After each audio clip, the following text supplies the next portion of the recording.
Soy el pastor Joel Flores y quiero darte la bienvenida al comentario de la lección de escuela sabática. Pertenecemos a la escuela más grande del mundo, más de 24 millones de personas estudiando una lección. Y bienvenido a este comentario de lección de escuela sabática aquí en mi canal de YouTube, donde buscamos siempre encontrarnos con Cristo a través de los libros de Filipenses y Colosenses, con el objetivo de comprender el plan de salvación y sumarnos al cielo a fin de cumplir la misión de poder compartir el mensaje de salvación para muchas personas y así ver a Jesús regresar. Bienvenido.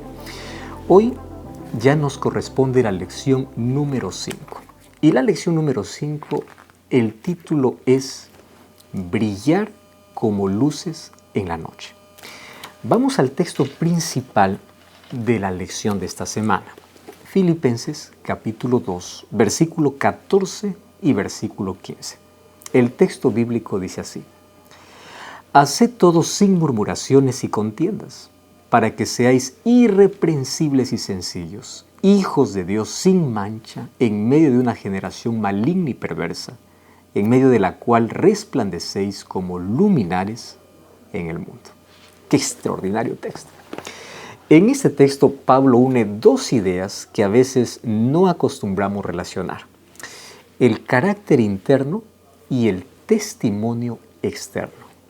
Para Pablo, una iglesia que vive sin murmuración ni contienda no solo disfruta de paz interna, sino que se convierte en una luz visible en medio de una sociedad quebrada, hostil y oscura. La pureza de corazón, expresada en relaciones limpias, palabras sabias y actitudes humildes, es la condición que permite que el pueblo de Dios pueda brillar sin distorsión, brillar sin sombras y sin apagarse.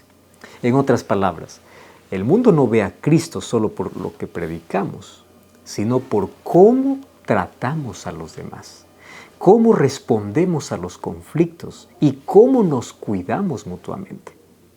Por algo Jesús dijo: en esto conocerán todos que sois mis discípulos, si tuviereis amor los unos por los otros.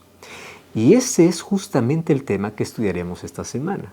Cómo vivir de tal manera que Cristo brille a través de nosotros. Muy bien, para eso vamos a poder ir desarrollando dentro de cada día para extraer las mejores lecciones para nuestra vida. Vamos a la lección del día domingo. El día domingo el título es Mostramos lo que Dios produce. Quiero que abras conmigo tu Biblia.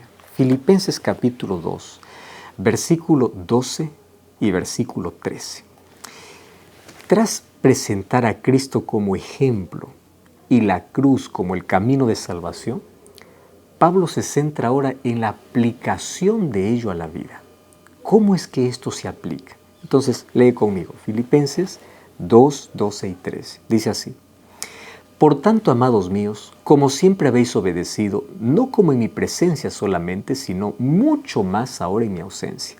Ocupaos en vuestra salvación con temor y temblor, porque Dios es el que en vosotros produce así el querer como el hacer por su buena voluntad. A lo largo de la historia cristiana, pocos temas han generado más confusión, tensión y malos entendidos que la relación entre fe y obras. Son dos extremos que han surgido una y otra vez. Por un lado está la idea de que las obras salvan, de que el esfuerzo humano, la disciplina, la conducta impecable o la obediencia estricta pueden ayudarnos a ganar el favor de Dios.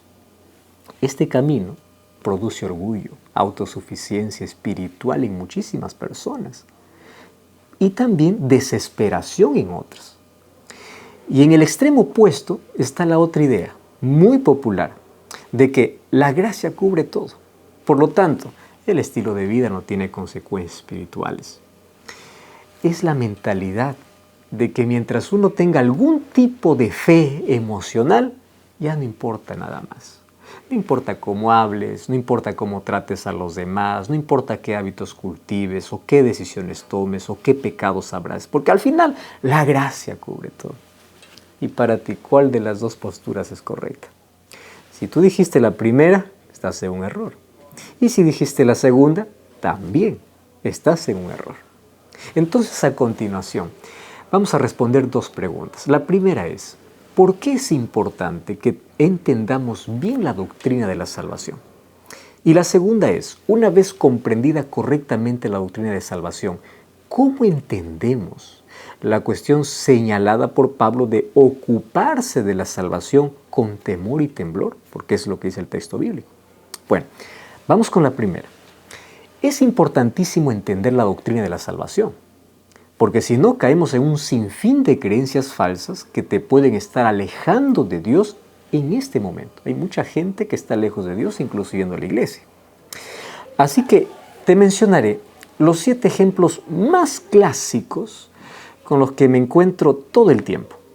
Y tú ve diciéndome si te identificas allí con algunos de estos. ¿Ok? Muy bien. Primer ejemplo. Dios me va a aceptar si soy lo suficientemente bueno.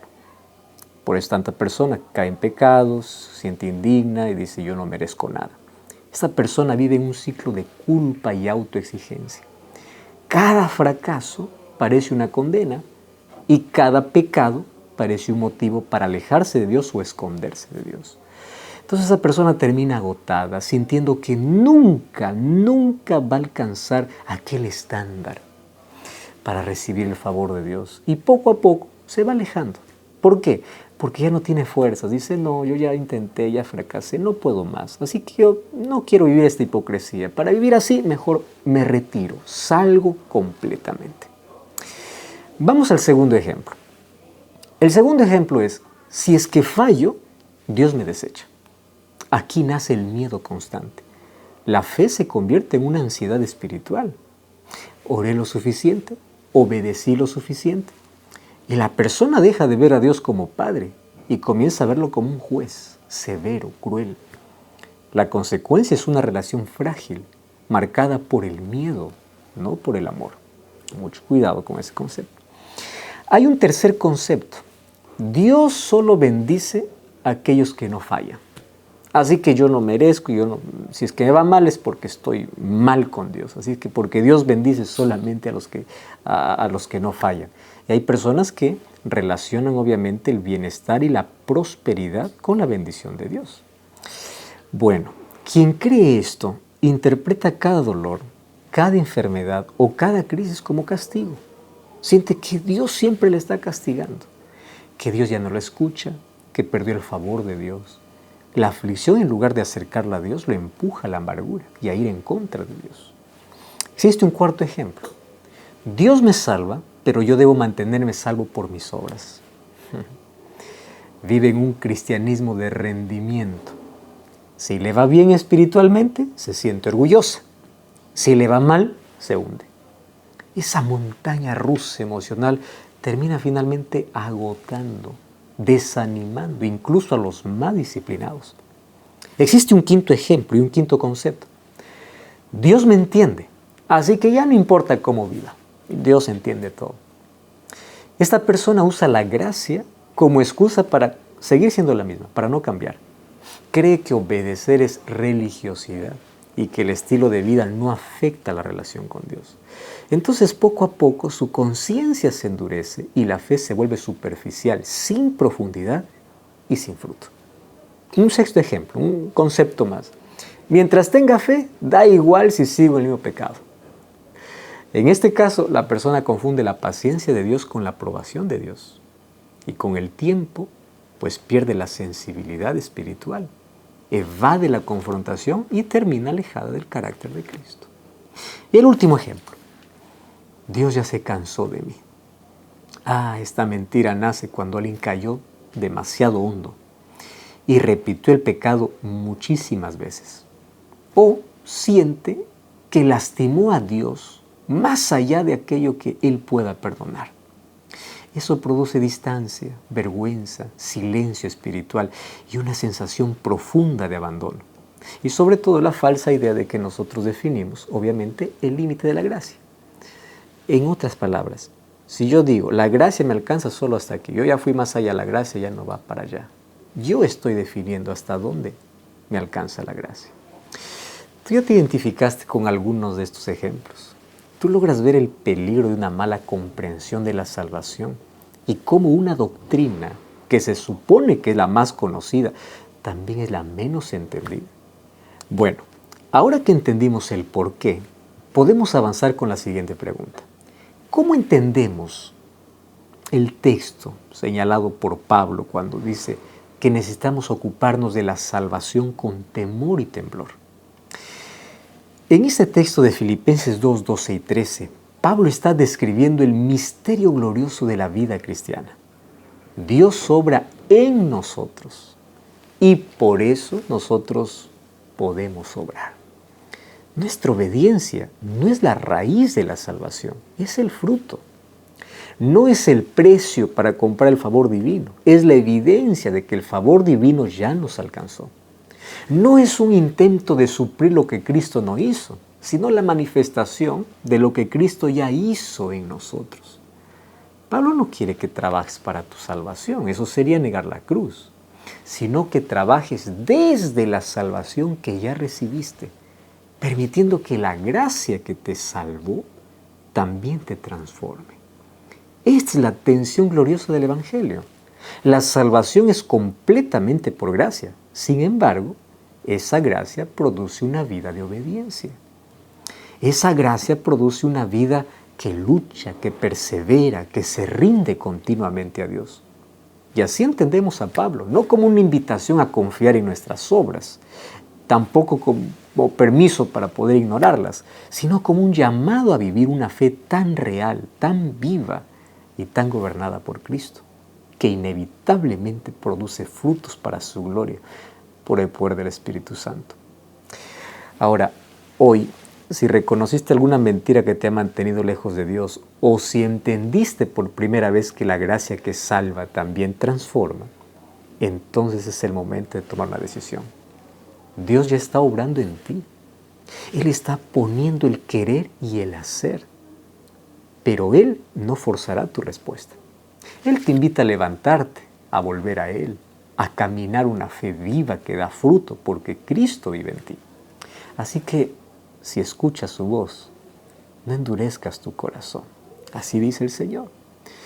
Nosotros podemos decir hoy a Dios, Señor, toma mi voluntad, toma mi vida, toma mi caminar. Quiero poder mostrar lo que tú produces en mí. Si nosotros nos rendimos diariamente, el Señor hará cosas increíbles en nuestra vida. Recuerda, Él produce el querer y el hacer. Vamos a la lección del día lunes. En el día lunes el título es Luces en la oscuridad. Luces en la oscuridad. ¿Cómo definirías la oscuridad? La oscuridad no es una fuerza que se impone. La oscuridad simplemente es la ausencia de aquello que debería haber estado allí desde el principio. La noche jamás ha vencido al día. Solo se extiende cuando el día se retira. ¿Te has puesto a pensar en eso? A diferencia de otras épocas, por lo menos aquí en el occidente, la oscuridad moderna no necesita violencia para avanzar. Le basta desgastar lentamente el corazón. Se instala cuando la verdad deja de importar, cuando el bien se vuelve relativo, cuando la conciencia se duerme, cuando lo sagrado se trivializa y cuando el yo ocupa el trono que le pertenece solo a Dios. Avanza cuando estamos demasiado ocupados para orar, demasiado distraídos para discernir, demasiado entretenidos para buscar la santidad, o demasiado heridos para perdonar, o demasiado autosuficientes como para poder depender de la gracia de Dios. Es una oscuridad que no llega golpeando la puerta, sino apagando poco a poco, por medio de ideologías, presiones y prácticas, y apaga esa llama interior del corazón, hasta que éste comienza a acostumbrarse allí con la penumbra. Y una de sus estrategias que más ha perfeccionado el diablo es convencernos de que si brillamos, molestamos, de que si mostramos luz, incomodamos, de que la fe mejor es guardarla en silencio. Y cuando una generación cree esa mentira, la noche no tarda en llegar, no necesita conquistar, simplemente ocupa el lugar que la luz abandonó. En medio de todo eso, haciendo eco a las palabras de Jesús cuando dijo, vosotros sois la luz del mundo. Una ciudad sentada sobre un monte no se puede esconder, eso lo dijo en el Sermón del Monte. Mira lo que dice el apóstol Pablo en Filipenses capítulo 2, versículo 15 y versículo 16. Dice así, para que seáis irreprensibles y sencillos, hijos de Dios, sin mancha en medio de una generación maligna y perversa, en medio de la cual resplandecéis como luminares en el mundo, asidos de la palabra de vida, para que en el día de Cristo yo pueda gloriarme de que no he corrido en vano, ni en vano he trabajado. El cristianismo bíblico nunca prometió comodidad, pero sí propósito. Nunca prometió aceptación, pero sí influencia. Nunca prometió aplausos, pero sí impacto eterno. Por eso cuando Pablo dice que debemos resplandecer como luminares, está derribando la idea de una vida cristiana tímida, invisible, diluida o neutral. Somos llamados a ser diferentes, a pensar diferente, a amar diferente, a reaccionar diferente, a vivir diferente. Y donde el mundo normaliza el pecado, tú debes ser señal de alerta. Donde el mundo trivializa lo sagrado, tú debes honrarlo. Donde el mundo alimenta el ego, tú debes servir. Donde el mundo odia, tú debes amar. Donde el mundo se rinde, tú debes perseverar. No temas ser distinto. Teme más bien confundirte con la oscuridad. Hoy Dios te llama a rechazar la conformidad del mundo y aferrarte a la palabra de vida, a atreverte a brillar donde otros se esconden. Porque cuando tú vives una fe visible, audaz y fiel, la oscuridad retrocede. ¿Estás dispuesto a encender la luz que Dios puso en ti? Pero para brillar de verdad, también hace falta valentía para mirar hacia adentro. No podemos ser luz y oscuridad al mismo tiempo. No podemos pretender iluminar mientras permitimos que ciertas áreas de nuestra vida sigan contaminadas por la mundanalidad. Pensamientos que toleramos, conversaciones que alimentamos, hábitos que adormecen la conciencia, prioridades que desplazaron a Dios o pequeñas concesiones que parecen inofensivas, pero que poco a poco van apagando ese brillo. Y en ese examen honesto no podemos ignorar dos áreas que muchas veces dejamos en sombra. Primero, las relaciones que cultivamos y el contenido que consumimos. Las personas que elegimos tener cerca pueden acercarnos a Cristo o alejarnos de Él, casi sin darnos cuenta muchas veces. Nos pueden empujar hacia la conformidad con el mundo. Y lo mismo ocurre con lo que entra por nuestros ojos, por aquello que estás oyendo, por aquello que estás viendo. ¿Qué estás viendo? Series, ¿qué estás escuchando? Música, ¿cuál es entretenimiento? Solo conversaciones, tendencias, redes. Todo eso moldea nuestra mente mucho más de aquello que imaginamos. No podemos pedirle a Dios que nos haga luz mientras alimentamos la oscuridad desde la pantalla o mantenemos vínculos que nos llevan a lugares donde nuestra fe se debilita. Entonces la invitación de Dios hoy es examinar sin miedo, a purificar aquello que está mezclado, a entregar aquello que nos está robando esa luz, para que, como Jesús dijo, alumbre vuestra luz delante de los hombres y vean vuestras buenas obras y glorifiquen a vuestro Padre que está en los cielos. Pregúntate, ¿qué parte de tu vida todavía resiste la luz de Cristo y necesita rendirse para que nada compita con su gloria brillando en ti? ¿Hay algún área de tu vida que necesitas entregar a Jesús para que Él brille? Tome esa decisión ahora. Será la mejor de hoy. Vamos a la lección del día martes. El día martes, el título es Un sacrificio viviente. Y el texto está en Filipenses capítulo 2, versículo 17. Filipenses 2:17, aquí nos encontramos con una expresión que puede sonar media extraña. ¿Cuál es esa expresión? Mira lo que dice Filipenses 2:17. Y aunque sea derramado en libación sobre el sacrificio y servicio de vuestra fe, me gozo y me regocijo con todos vosotros. La expresión que te mencionaba, que es aparentemente extraña, es derramado en libación. ¿Sabes lo que esto significa? En el Antiguo Testamento, la libación consistía en derramar un líquido, ya sea vino, aceite o agua. ¿Sobre dónde? Sobre el altar de una ofrenda principal. No era un sacrificio aislado, era la culminación, el gesto que coronaba el sacrificio ya presentado. Puedes ver un poquito más de esto en Éxodo 29:40 o en Números 15, 5 al 10. Ahora, ¿por qué esto era tan importante y era tan simbólico? Porque una vez derramado, no podía recuperarse. Era un acto de entrega sin vuelta atrás. Una declaración visual de todo lo que soy y todo lo que tengo, lo derramo, lo vierto ante Dios sin reservas. Entonces, cuando Pablo dice en Filipenses 2:17 que es derramado en libación, usa exactamente esta imagen.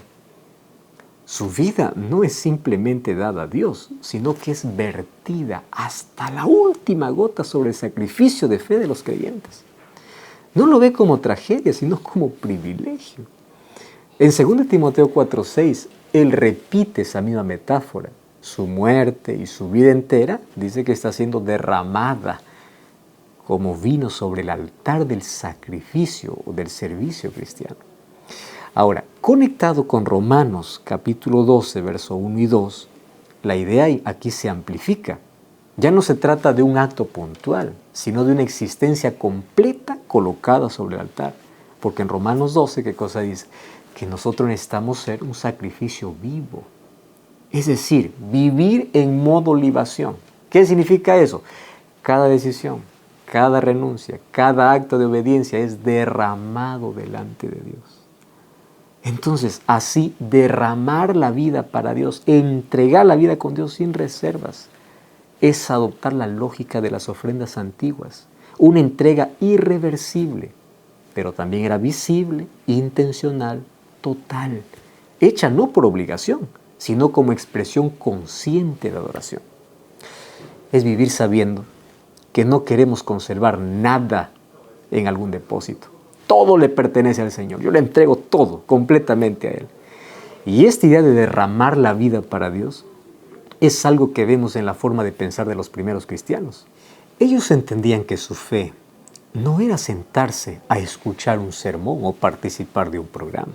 Entendían que su fe no era sobre pertenecer a un club social.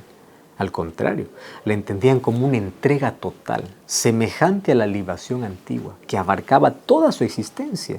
Era el eje principal de toda su vida. Su fe no giraba en torno a su vida, sino que su vida giraba en torno a su fe. Es por eso que cuando llegó la persecución no lo interpretaron como fracaso, sino como una oportunidad de fidelidad. Vivían conscientes de que perder la vida no era pérdida, sino testimonio, de que su sangre derramada no apagaba la fe, sino que la multiplicaba. Y así ocurrió. Los mártires no buscaban morir, pero tampoco estaban dispuestos a negar a Cristo para sobrevivir, porque sabían que su vida entera ya estaba en el altar. Esa convicción produjo un fenómeno histórico sorprendente. Cuanto más los perseguían, más crecían.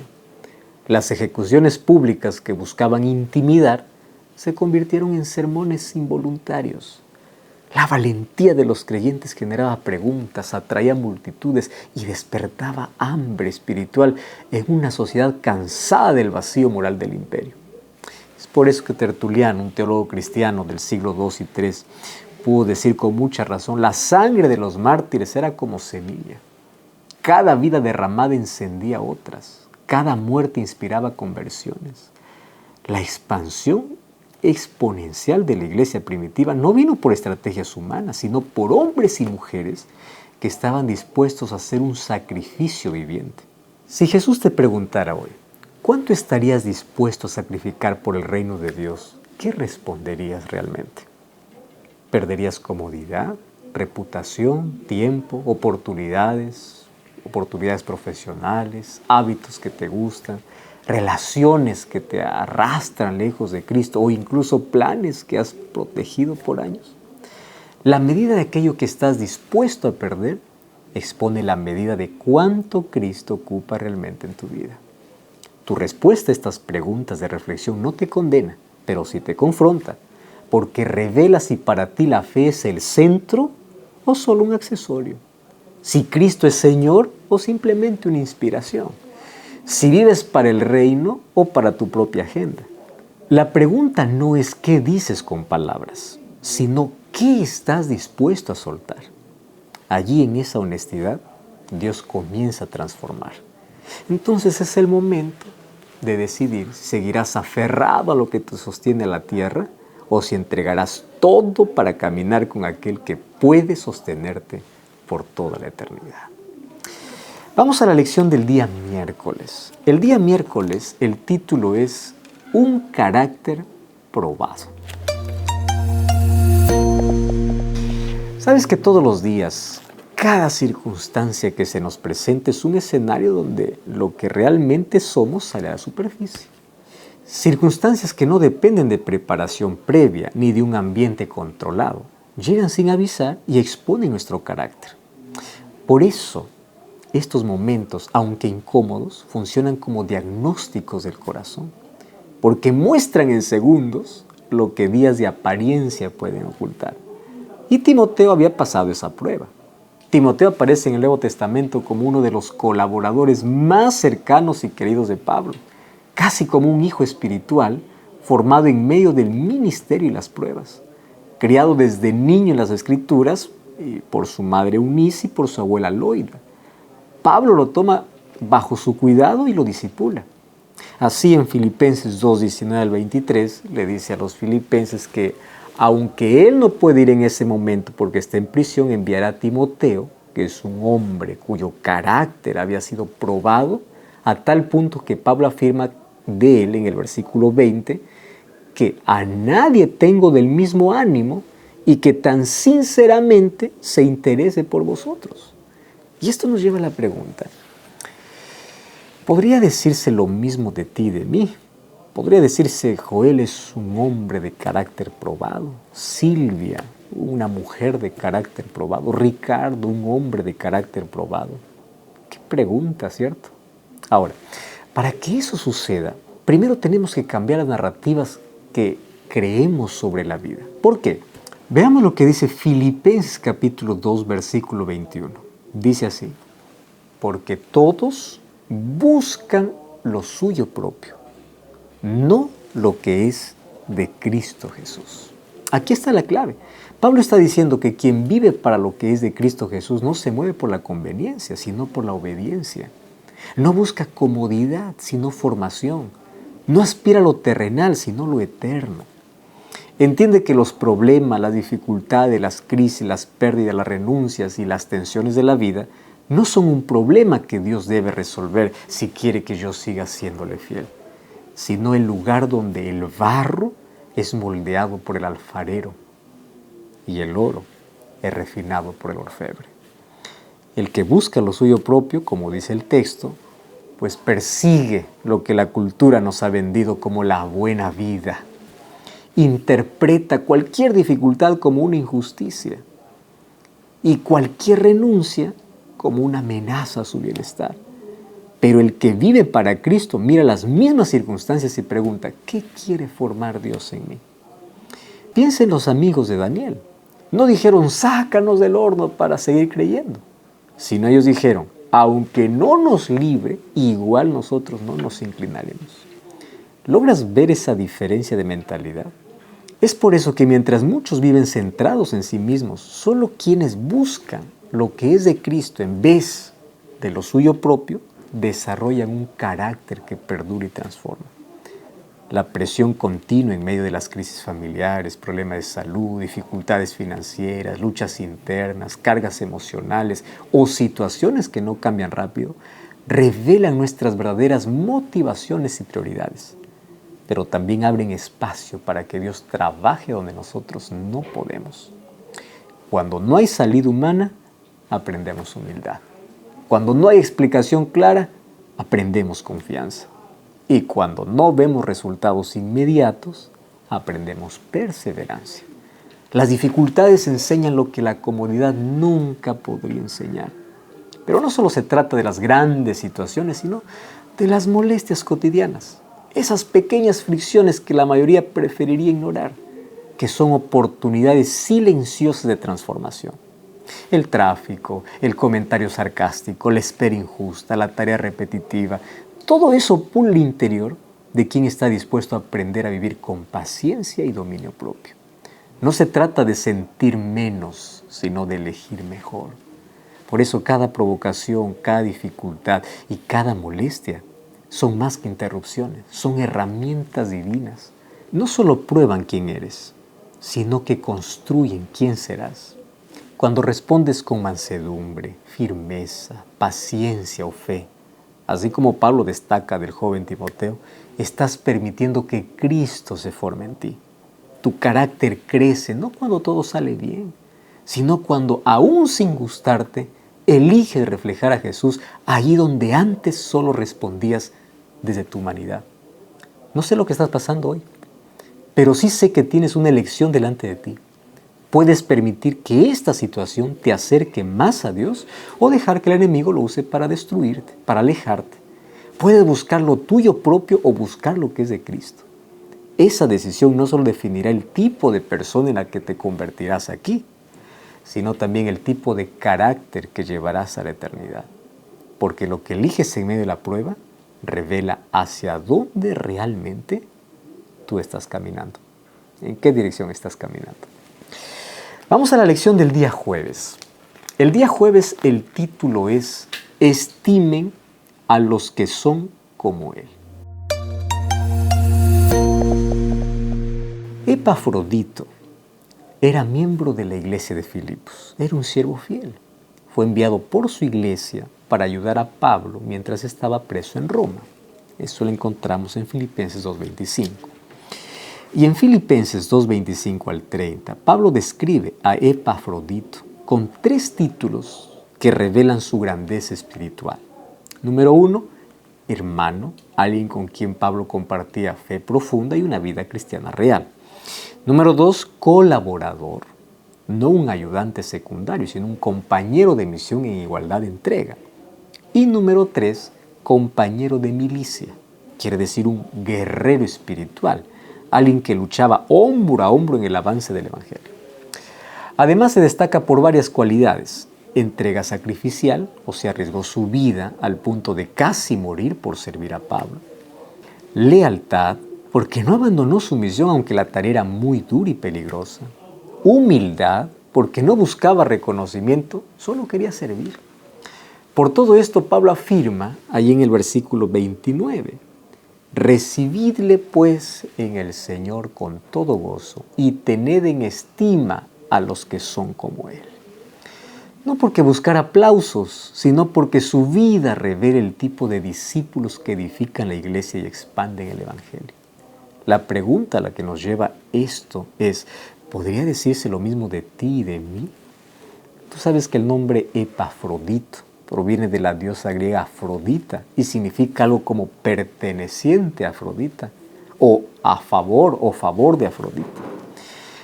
Lo hermoso es que alguien con un nombre tan ligado al paganismo se convirtió en un hombre totalmente entregado a Cristo, demostrando que el Evangelio transforma identidades y destinos.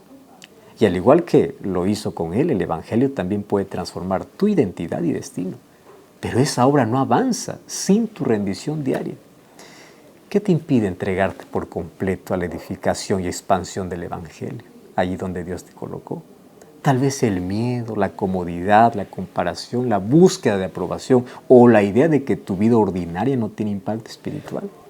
Pero no olvides que el lugar donde estás Ese trabajo, esa familia, esa universidad, esa localidad, no es casualidad, es tu misión asignada. Es allí donde Dios quiere que puedas brillar como luz en medio de la oscuridad. Vamos a la conclusión de la lección de esta semana.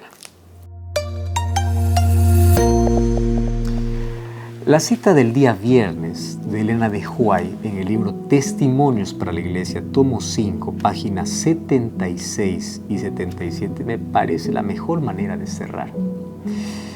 Porque no está lejos el tiempo cuando toda alma será probada. Se nos querrá imponer la marca de la bestia. Para aquellos que han ido cediendo paso a paso a las exigencias del mundo y se han acomodado a sus costumbres, no será cosa difícil ceder ante las autoridades dominantes, antes que someterse al escarnio, a los insultos, a la amenaza de encarcelamiento y a la muerte. Mientras más oscura la noche para el pueblo de Dios, más resplandecientes las estrellas. Satanás acosará severamente a los fieles, pero saldrán más que vencedores en el Señor. La pregunta que queda entonces es, ¿seguirás cediendo paso a paso lo que te aleja de Cristo o empezarás a dar pasos firmes hacia una vida totalmente entregada? Que hoy juntos podamos decir, Señor, yo quiero brillar por ti y al mundo iluminar. Yo quiero que a través de mi vida muchos te puedan encontrar. Que esa sea nuestra decisión hoy. Podemos orar. Gracias, Señor, por permitirnos ser luz en medio de la oscuridad. Mas no tenemos luz propia, reflejamos la luz que recibimos de ti. Tú eres la luz del mundo y queremos que tú en nuestra vida produzcas el querer y el hacer y puedas resplandecer a través de nuestra vida para que otros puedan conocer tu amor. Ayúdanos a ser creyentes, cristianos, auténticos, que podamos derramar nuestra vida completa en tu altar. Acepta nuestra entrega, ayúdanos a abandonar aquellos hábitos y cosas que nos separan de ti y ayúdanos a vivir solamente por ti y para ti. En el nombre de Jesús. Amén. Que Dios te bendiga. Un placer compartir contigo la lección o el comentario de la lección de Escuela Sabática. Nos encontramos la próxima semana. Hasta la próxima.